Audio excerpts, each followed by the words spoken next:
What's up, guys? This is the Timeless team. What we're doing here is we're going to make a new segment, which is called Timeless Talks. It's just going to be us three, no guest. And what we're going to do is we're going to kind of talk about different subjects, but each episode will have its own subject. And it's going to be shorter videos, and we'll go from there. Yeah, so the topic we're doing today is going to be kind of like stepping out of your comfort zone and just going about with your own businesses, doing kind of what you want to do. All three of us have our own experiences doing that. Just with Nars had several things he's tried, and they all failed. But you got to step out of your comfort zone. That's like that's the main topic, is stepping out of your comfort zone. If then you want to talk about what you did, because I know he stepped the fuck out of his comfort zone. He said fuck comfort zone, and it's kind of an interesting story. So this was about 3 years ago. I had a job, and a buddy hit me up. He wanted to start what do I call it, a moving company? Not really a moving company. There was a TV show on it, Load Wars. That's basically what he wanted to do. Man, I was like 20 years old at the time. I was like, fuck it, why not? Let's try it. I quit my job. We got a truck, piece of shit truck. I mean, it was garbage. We got a fairly good trailer. Anyways, we the night before we're about to leave, the trailer's not ready. We have to put hooks in the ground to hook for the ratchet straps. So we're out in my parking lot. It's like 2 a.m. with my dad, trying to get this trailer, knowing we have to drive to Texas the next morning. That morning, yeah. And anyways, long story short, we get done with that, and as we're leaving, we don't even get out of my neighborhood. We literally take a left at a stop sign, and we just hear a loud pop. It came from under the truck. We didn't know what the hell it was. All we knew is it did not sound good. So we just go to my buddy's house, cancel the loads, sell the truck and trailer, and a month later I went back to my job like nothing happened. It was, that's the part of trying. Trial and error. Is people are scared that whatever you have right now and the security you have now will never be like you quit your job. Yeah. Most people think that if you quit your job, you're never gonna have that job again. But usually you're gonna have maybe a better job if it doesn't work out. But what if it does work out and you get to the next thing or the thing you like to do? I think it's the fear of not actually getting another job as quick. They think they're gonna be like jobless if they got bills, this and that. But really, when you actually sit down and think about it, it's really not that hard to get a job if you put some time into it. Like, you can find a job in a day. You say your dad was helping you out the night before? Yeah, my dad was out there. What did he say? I mean, he supported it, really. He's like, man, I mean, it's sounds like a good idea if y'all want to try it. I mean, it's something new. It's like, I'm not going to crush your dreams. He's like, I personally wouldn't do it, but I mean, it's your life. I mean, who knows? It might work out. You got different kind of parents. 'Cause if I told my parents I'm doing that, they'd be like, what the fuck are you doing? But that leads me on to the things I've done. I was working at O'Reilly's. This is huge for me. This was a big step for me. I was working at O'Reilly's, and I knew a lot about cars. Well, I like hobby type shit, you know what I mean? And I was working at O'Reilly's, and I was like, a lot of people would ask me different questions about this, and I started fixing cars in the parking lot. So I was like, why don't I start my own shit and be my own boss, basically? But I was still in college. That's the thing. And what I did was, in like a month, 2 months, I found a shop which was right across the street from O'Reilly's. Y'all know. Yeah. And my rent was like $800 a month, and I wasn't even making that at O'Reilly's, to be honest. So like, I had no clue how I was gonna pay the rent. I didn't have anything. So I went with my parents, and I was like, "Can y'all help me out?" Like, I had no money saved up, and I was like, "Can y'all help me out?" And luckily, my dad's like, he was all against it too. But I kind of kept talking into it, and he was ignoring the fact that I wanted to do it. And at the end, I got the shop, and I was like, "Fuck it, I got it now. Like, we got to do something now." Ain't no turn it back. Yeah. So what we did is he helped me actually build a few like cabinets and all that stuff, workspace, and we took off from there. And surprisingly enough, I mean, I was making money to pay the rent. I was making money for everything, but 2-3 months later, I did this in the summer during school, when school was out, actually. So when I came back to school, I still had a shop, I still had the payment, but I couldn't work. And that's kind of where it got a little iffy. So after my lease was up, what I did was I just said fuck it, and I have all the tools at home, and it's something that's changed my whole life, and that's the thing about stepping out of your comfort zone, because you don't know what it's going to lead into. It leads into different opportunities, and then you don't get scared, because later down the line, like starting this podcast, I'm not scared to do it. You always learn from those, from stepping out of your comfort zone. It's life-changing. You always learn a lesson. You never take a loss from it. Yeah, some people just in a circle, and they never want to get out. Yeah, they want to get out, but they're too scared to step out the circle just a little bit. Yeah. But when you take your first step out the circle, you're like, damn. Because I know Meldon was like that too. Every time when I started a company or did anything, like, I'm not no big shit. I didn't start no damn Fortune 500 company or some shit, but I did shit. I was always trying to make it. I was always trying to make money anyhow. And Meldon back then, and when we were in college, he was kind of against that. His main thing was, I'm trying to make like a steady living. Comfort. And I didn't personally get him to step out. I mean, he's asked me a few questions like, should I? And I think he took the next step, and talk about that, which is kind of a better thing for him. Yeah, man, my shit was, I mean, it's a common thing people around here do. You get a truck. If you're working in a trucking company, when it's going, man. You make some decent money. But to start it up, it takes quite a bit of money. I mean, hell, a few thousand just kind of, you got to get the truck, the down payment, you got to get your tax licenses, all kinds of shit, man. And I bought this truck probably, me and I went to L.A. For our birthdays. Our birthdays are a week apart. We went to L.A. and we came back that Tuesday. Next day, that Wednesday, I'm like, fuck it, man. I got to do something. I can't do this shit. I can't work. He actually told me. He said, "I promise you, this is the last year I'm being broke." That was his worst. We were in this store. It's like it's kind of like a Ross kind of thing. I don't know, Ross, like a Goodwill, but it's for all designer clothes. It's got like Comme des Garçons, Balenciaga, all that kind of stuff. It's just used. It's on Melrose, and I found this shirt. And it said, "This is my last year being broke." And that shit hit me. I'm like, fuck, this is my last year being broke. And dude came home and he literally stepped out that little fucking circle. And so we come back from LA, man. I'm broke as a joke. I don't have shit to my name. I have probably less than $100 to my name. I'm like, I'm buying a goddamn truck. I don't give a shit. So I go down there, look some trucks down Tennessee area, and I sign all the paperwork. I don't have the money yet. I have $100 to my name. And I borrowed this from my brother too. just gotta get through the week to the next payday. And at any time, did you think about failure, or you're like, since you I saw did not that give shirt, a fuck. yeah, I did not give a shit. And it's been good, right? It's been hell yeah. It's been supporting me. Yeah, he's been supporting this podcast. Yeah, that's what I was about to say. He's been supporting this podcast a lot. But yeah, man. So I went down there, signed the paperwork for the truck, and the dude's like, "All right, man, bring the down payment Friday." Down payment is like $3,000. I'm like, fuck, I gotta find $3,000 in 3 days. And I guess when you need it, man, you're going to get it somehow, one way or another. If there's a will, there's a way. Always. Straight so, up. Like, I borrowed some money from my brother. I borrowed like $1,000 from him for the down payment. And then I went to every fucking bank in Bowling Green and tried to get a fucking business loan. And you didn't get one? Or? Hell no, I didn't get one. I didn't get a single one. It wasn't not a bad credit or anything. It was just, I'm young. I don't really have a credit history. Yeah. I mean, I've never paid rent. I've got fucking credit cards. Got credit cards out the ass, but that doesn't really kind of go towards long-term credit building, so no one's going to trust you with like $5-6 grand, because I needed more than just the down payment. I needed shit to register my truck. I needed to get a trailer, all kinds of shit.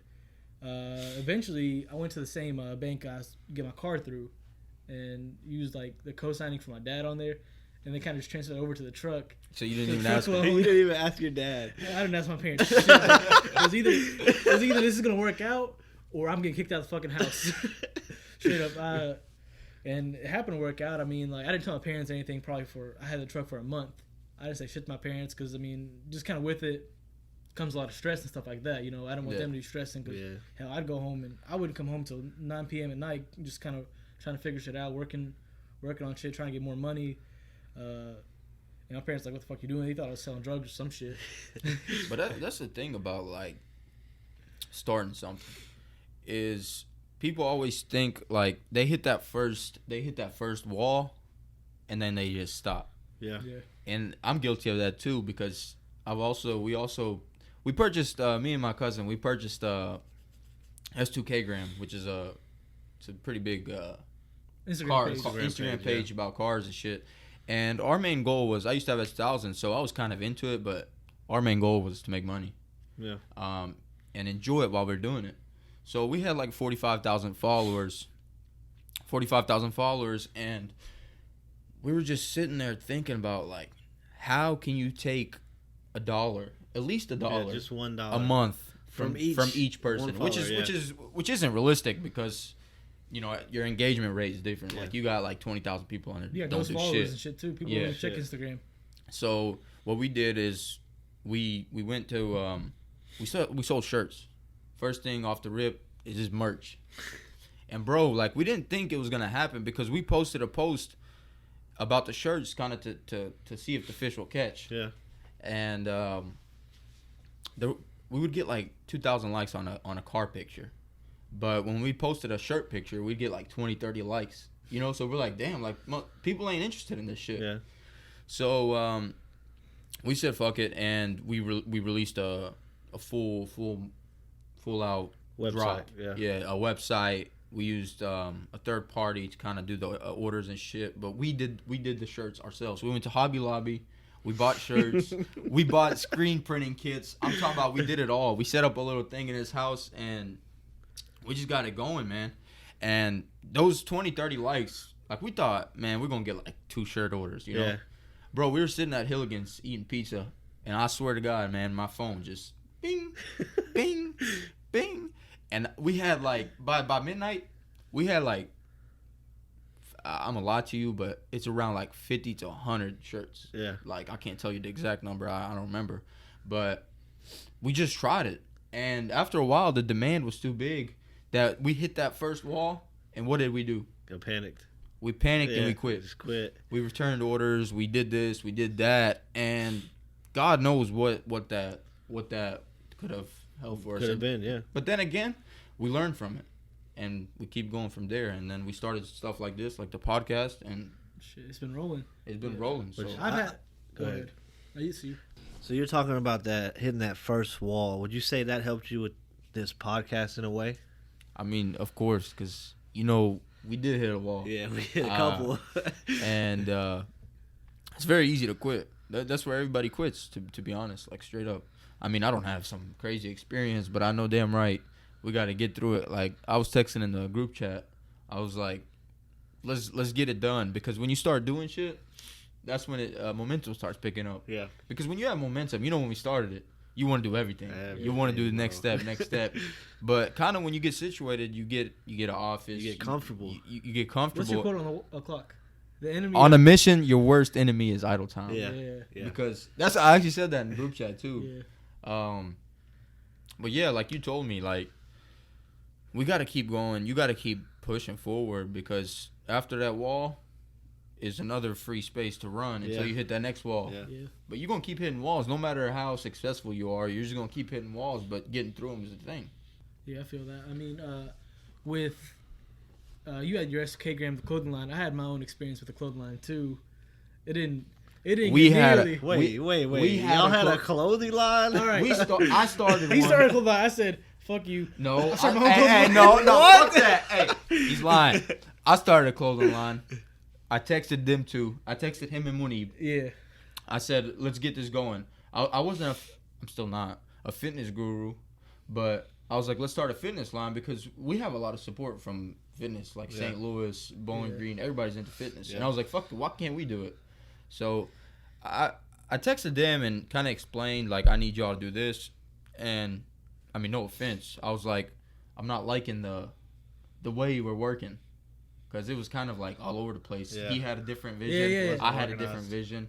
And it just didn't work. So I pulled myself out. And Meldon and Mooney were like, fuck it, we're going to take it on. And I was like, I'll help y'all with shit. Yeah. He learned actually Photoshop, because he really actually wanted to continue that clothing line. So he learned Photoshop. Like, I taught him a few things. He learned off YouTube. And then I started designing clothes, but the issues weren't the designs and stuff. It was kind of which you went through that third-party website to kind of do everything for you. I was going through just kind of trying to get different materials, different shirts, people to do different prints and stuff. I was going through testing out. I didn't even do the test runs for this clothing line. Literally, like, I didn't release shit. I had an Instagram page and a few designs. You know, they're getting likes and stuff from random ass people using the hashtags and stuff to get more views, all that kind of stuff. But like my issue was idle time. It wasn't out of time. It was like dealing with people, because I don't care who you are, man.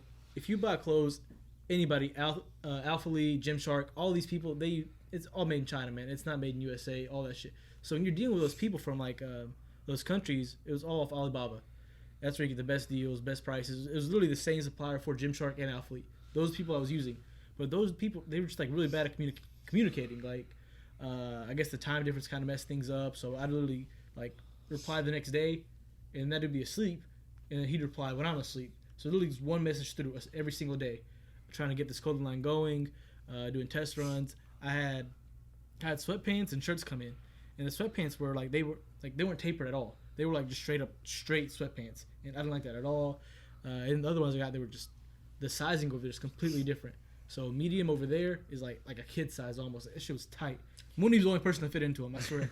But see, you hit that first wall, and I promise if you continued it, if I think you would have got somewhere. Yeah, you would have. And I told him that too. I was like, because you're gonna get to that wall, bro. Like, but you gotta keep going. Yeah, you that gotta wall because if you let it sit for a week, 2, you're done. Yeah, like you're gonna go back to it, and you got to be open up to taking advice from other people. Yeah.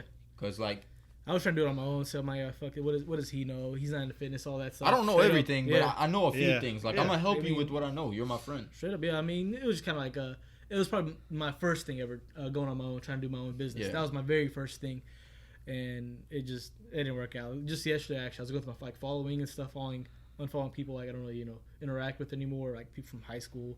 I slide on Instagram, and I unfollowed that page yesterday. That's the official end of it. Dang. It's done. I unfollowed myself. How you unfollow yourself? Lesson learned though. Fuck it. You gotta do what you gotta do. You just gotta push. And me and Denny are gonna open up a clothing line. So Can I come in? nah. Another thing people don't realize is when you start something up, man, like all they see is the end result. For example, this podcast, we've already put up 3 videos, but they don't see you editing for what, 8 hours a day. We're in this office trying to get it decorated every day. Like nobody sees it. They think it's all easy, and that's not true at all. No. I mean, look at us right now. We're shooting this, and it's damn near 1 a.m. on a Saturday night. People don't see the grind, man. Like when you start something up, that's when you realize how hard you actually have to work at something. Like you sent a text earlier today, like it's like time isn't always convenient for you. You just have to do it when opportunity comes. Like Elon Musk texted Joe Rogan, 3 a.m. Let's shoot. Joe Rogan hopped out of bed, went to the studio. They shot a damn podcast. And it's probably one of the ones with the most views he's had. Yeah, it kind of. I'd say that's the one that kind of took his show off because with Elon smoking weed and shit on his podcast, I think that's really what got Joe Rogan popping. Bro, because like when we had we're filming the Keenan podcast. Yeah. First of all, we found this office.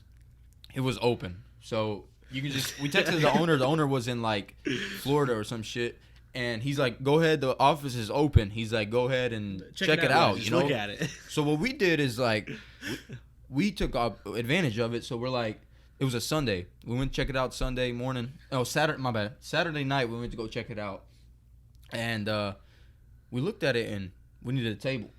And we found a table on Facebook, and the guy was rejecting Denny. Denny called him, left a voicemails, text messages, talked to his wife, talked to his goddamn grandchildren, everything. His whole family, man. Yeah, so we did that, and Sunday afternoon, we're filming the podcast. Sunday morning, this bitch is empty.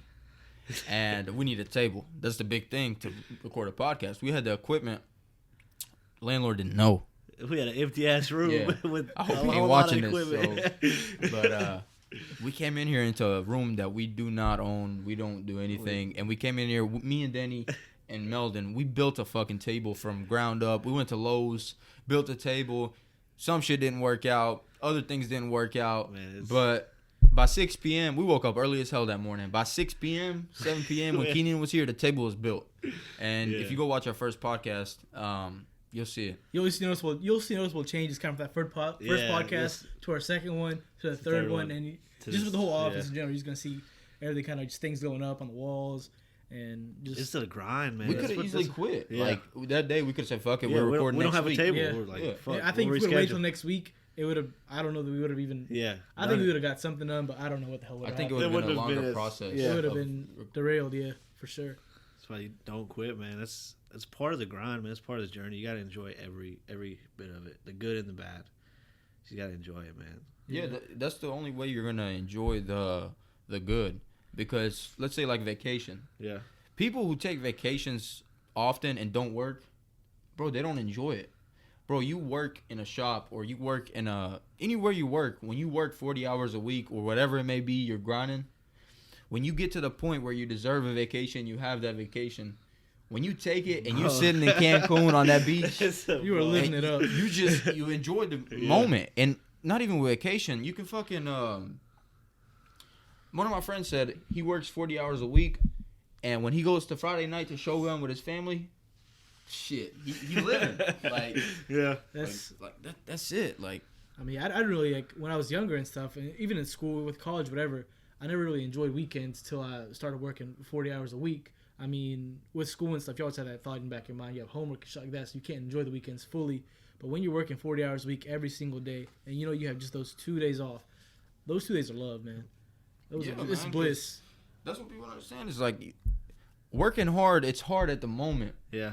but I promise it feels amazing when you accomplish what you want to do. Yeah. Because coming to this podcast, the energy we had recording the first podcast was is like, bro, we worked all day. We worked the whole month before that. And that vibe, that energy we man, had. You feel like a little kid, man. You feel like a little kid. We're just sitting in there. We're like, Yeah, damn, ready, we gotta ready, record our yeah. first podcast because Even after we finished that first podcast, it was just, I was livid. I was I didn't. hyped. The I ain't feeling, gonna, man, I it's ain't gonna just- lie it's to you. so I didn't sleep. rewarding. I was at home trying to edit Yeah, shit, but it I had was some so bootleg ass rewarding. software, and man, I put in an hour video, and I was like, it wasn't working and shit, and we had to change plans. I had to learn a whole new software just to edit the Yeah. podcast, but it just so Rewarding. rewarding when you release that first episode. I don't give a damn If it's, yeah. if one view's on that motherfucker. If I go and I watch that bitch, Yeah. I'm enjoying it. I'm bro. enjoying it. And it all started from stepping out of our comfort zones Yeah. and grinding, man. It's just, that's what it all ties back to. You have to take that first step. Yeah, It's like you got to get out of that I'm scared mentality. yeah, Like, yeah. you got nothing to lose, man. Like, And it's I think even when you take that first step and you fail on your first try, you kind of realize you just go back to your regular life. Like, Yeah. it's like nothing happened. I didn't. you I reset. didn't die. Yeah. I didn't get kicked out of my parents' house. Yeah, Thankfully, you reset. It's like you get another chance at that. Okay, Yeah. that didn't work. What's gonna work next? Let's Yeah. try another step. And then you Just have figure it out. you have the rewards of like, bro, people texted us, like people we don't know Yeah. messaged us, and they're like, I mean, well, I watched your first episode and damn, it was rewarding. Yeah. Like, so I'm not gonna say this just because it's our podcast, but I've had a person say this changed my life. Yeah, you had a friend, man, that it inspired. He said we inspired him to start a TikTok account. yeah, and It's, it just it it's just feels how it really goes. good, man. Yeah. It's really rewarding. I mean, to end it here, this is our first one. We're gonna have many more. If y'all wanna hear different topics, we're gonna do different topics. So next week it might be sports, but we want to release it every Tuesday or Wednesday, Yeah, Something like that, yeah. something like that. But it'll be on the same day every day, and it'll be about different topics. If you want to recommend topics, you can either email us or you can just DM us. comment, Yeah. DM whatever. our personal accounts. Text us if you have our number, Yeah. and we'd love to give our opinions on it, give Yeah. our insight, give our We experience. could we'll even do the little thing on Instagram, the sticker. where Yeah, they the topics and shit that recommend they can topics, reply. Yeah. So I appreciate it. Subscribe to our channel if you haven't already. Timeless Podcast. This Timeless Talk will be on a different playlist, so it won't be with our Timeless actual podcast with the guest, but we're still going to do the guest podcast every Sunday. Yeah. So just stay tuned. Thank y'all. Thank y'all. Thank you.